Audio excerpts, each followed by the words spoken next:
Алиеву дали время до ноября на решение вопроса с Арменией, однако условия сторон различаются. Запад ставит ультиматум: если мирный договор не будет подписан, то Азербайджан сначала получит войну, а затем автономию Арцаха под контролем армян.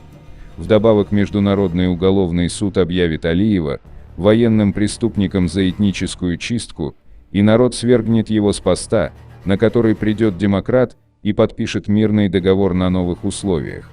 Запад призывает: делай, как мы говорим, и будем вместе зарабатывать деньги. Россия, со своей стороны, требует от Алиева начать войну против Армении, чтобы обеспечить получение Зангезурского коридора и контроль над Арменией.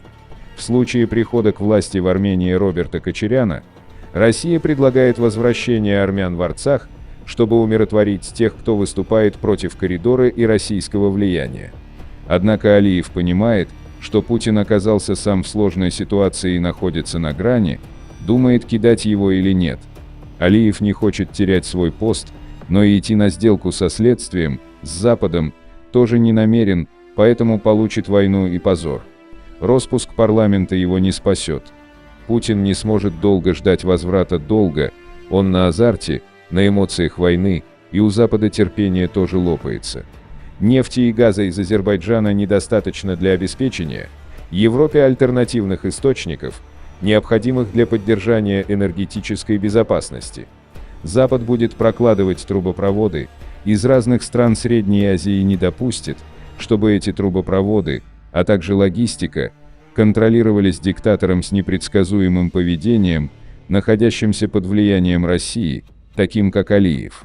Западу нужен демократический лидер, поэтому его уберут любыми путями, а чтобы это сделать, нужно свергнуть его с позором, для чего будут использовать фактор Армении. Многие не осознают, как изменился статус Армении на международной арене. In many ways, and they're challenging for Armenia, but know that you have a strong and true friend and partner in the United States. Welcome. Внешняя политика – это не эмоции, а прозрачное соблюдение международного права.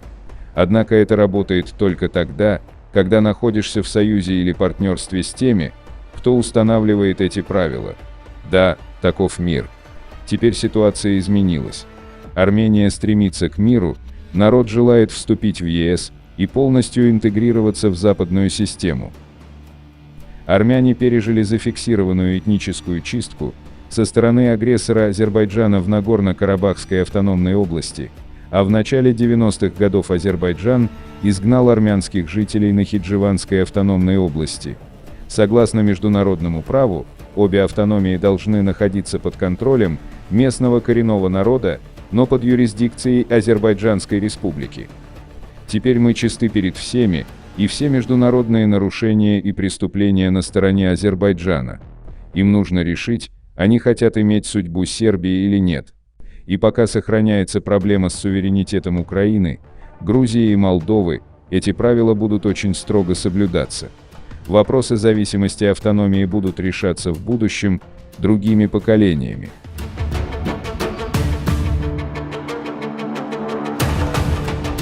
Помощник госсекретаря США по делам Европы и Евразии Джеймс О'Брайен в очередной раз посетит Азербайджан, где проведет переговоры с руководством республики.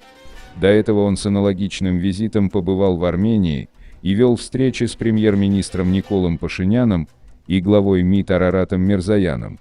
Функционально его миссия носит посреднический характер, хотя Баку прежде заявлял, что не намерен обсуждать процесс нормализации Азербайджано-армянских отношений или внутренние вопросы Азербайджана с третьими странами. Это первая внешняя аномалия в ситуации, что теоретически предполагает вроде бы шаг Баку в сторону Еревана, который пытается вклинить в процесс нормализации отношений с Баку фактор противостояния между Западом и Россией. Вторая аномалия. После визита в Ереван О'Брайена почему-то вызвали на ковер слушаний в Конгресс США, где его расспрашивали не только о перспективах мирного урегулирования между Азербайджаном и Арменией, но и о дальнейших планах американской дипломатии в Закавказье. Бакинское агентство Турен связывает это с намерением США пригласить Азербайджан и Армению на юбилейный саммит НАТО в Вашингтоне 9-11 июля. Чиновники администрации и некоторые представители Конгресса США стремятся хотя бы чисто символически свести на антироссийской платформе Баку и Ереван с подключением Турции, чтобы потом раскрыть зонтик натовской безопасности и над Закавказьем. А если нет, то я уже сказал, что будет с Азербайджаном в ближайшее время, если будет продолжать с Путиным очень тесно дружить. В таком контексте заявление О'Брайена на слушаниях в Конгрессе приобретает определенный логический смысл. С президентом Алиевым мы предельно ясны. Пришло время установить мир. И это вопрос не только Азербайджана, но и проблема всего региона и Центральной Азии. Все эти страны сейчас экспортируют только через Китай или Россию. Для того, чтобы у них был выход, они должны работать через Азербайджан. Один маршрут проходит через Грузию к Черному морю, но другой, потенциально гораздо больший трафик пройдет через Азербайджан, Армению и Турцию. И в этом плане нам нужен мирный договор между Азербайджаном и Арменией, чтобы положить конец войне и ужасному конфликту, существующему с 90-х годов. Наше послание заключается в том, что пришло время установить мир. Это серьезный разворот в политике США в регионе. Прежде США были против так называемого Зангезурского коридора, потому что выступали против размещения вдоль этого маршрута российских пограничников. Но сейчас, похоже, Ереван этот вопрос закрыл и демонстрирует готовность подключиться к этому проекту. Дело только за мирным договором между Азербайджаном и Арменией. Очевидно, что О'Брайен будет в Баку разыгрывать именно такую карту, выставляя, конечно, посредничество США. При этом американский дипломат не скрывает, что открытие Зангезурской коммуникации является частью стратегии США по ослаблению стратегического влияния России в Центральной Азии и на Южном Кавказе. Возможно, именно такой сценарий имеет в виду Ереван. Министр иностранных дел Армении Мирзоян, выступая в Таллине на пресс-конференции со своим эстонским коллегой Маргусом Цахкной, заявил, что Армения полностью готова завершить работу над мирным договором и подписать его в течение 1 месяца. Что касается Баку, то он пока молчит. Ранее он выдвинул условия, необходимые для подписания мирного договора, в соответствии с которым Армения должна изменить свою конституцию, изъять из нее ссылку на объединение Армении и Нагорного Карабаха, упомянутую в Декларации независимости этой страны. В этой связи Армения уже объявила о подготовке новой редакции Конституции, но не считает этот вопрос предметом мирных переговоров.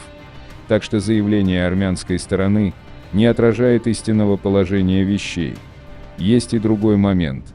Принятие американского сценария действий может создать проблемы для Баку в отношениях с Москвой и Тегераном, появятся риски ввязаться в геополитическую борьбу различных силовых центров.